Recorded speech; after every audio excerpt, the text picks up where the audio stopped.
You use it without thinking. It sits in a small shaker on your table. It costs almost nothing. You've probably spilled it, swept it away, and never thought about it again. But for most of human history, salt was more valuable than gold. Not metaphorically, not as an exaggeration. There were centuries where Roman soldiers were literally paid in salt, where African kings traded it ounce for ounce against gold dust, where entire cities were built for no reason other than to sit on top of it, where wars were started, empires were funded, and revolutions were ignited all over a mineral so common today that we throw it on icy roads without a second thought. The story of salt is the story of civilization, and almost nobody knows it. To understand why salt was so powerful, you have to forget everything about the world you live in. No refrigerators, no canning, no freezers, no vacuum sealing. You are a human being living in 3000 BC, and you have just hunted an animal or harvested a crop. And the problem, the immediate life or death problem, is that it will rot. Within days, everything you worked for turns to poison. Salt solves this problem. Salt pulls moisture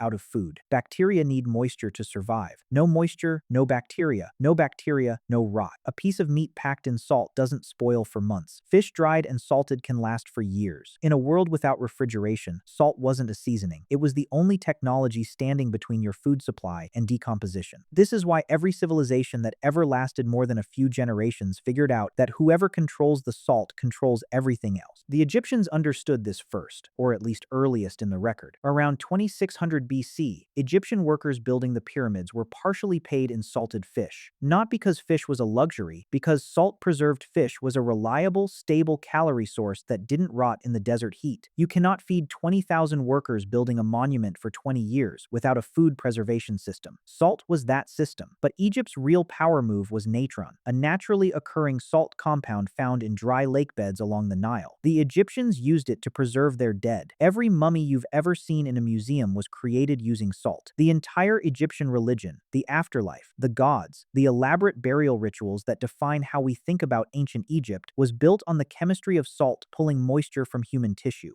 Rome turned salt into an empire-building machine. The word salary comes from salt, salarium, the Latin word for a soldier's salt allowance or the payment made so soldiers could purchase it. The phrase worth his salt is Roman. The road built specifically to transport salt from the coast to Rome, the Via Salaria, the Salt Road, is one of the oldest roads in Italy and still exists today. Rome didn't just use salt, Rome weaponized it. The Roman state held a monopoly on salt production. They set the price, they controlled distribution, and by controlling salt, they controlled the food supply of an empire that stretched from Scotland to Syria. China built the modern state around it. Around 300 BC, the Chinese government created one of the earliest and most sophisticated tax bureaucracies in human history, specifically to collect revenue from salt. Not from land, not from trade. Salt. The salt tax funded the Great Wall. It funded the armies that repelled the Mongols. It funded the imperial court, the civil service, the examination system that shaped Chinese governance for 2,000 years. At certain points in Chinese history, salt taxes accounted for more than half of all government revenue.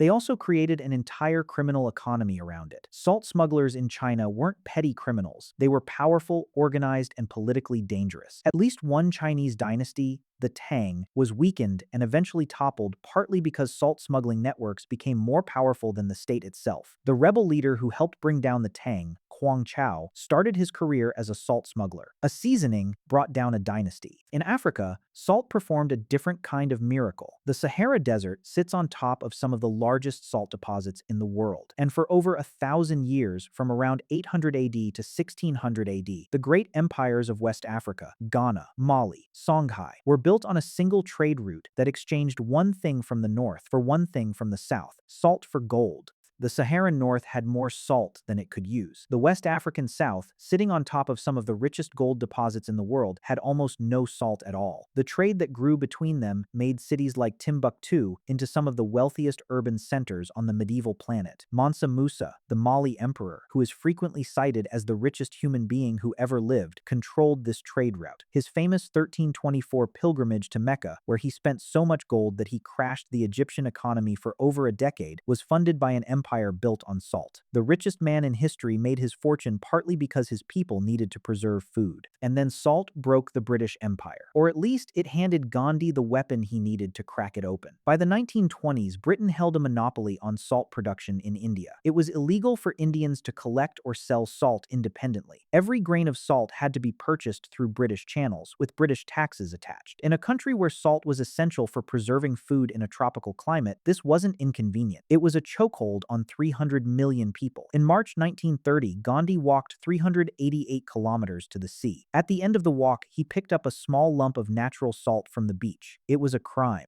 That single act, a 61-year-old man picking up salt, ignited the largest campaign of civil disobedience the British Empire had ever faced. Within weeks, over 60,000 people had been arrested for making salt illegally. The images went around the world. The moral logic was undeniable. These people are being beaten for picking up something from the ground that the ocean makes for free. Historians argue about what ended British rule in India, but almost every account includes the Salt March. A 5,000-year-old mineral became the lever that moved an empire. Salt's power didn't vanish, it just became invisible. Today, the global salt industry is worth over $30 billion.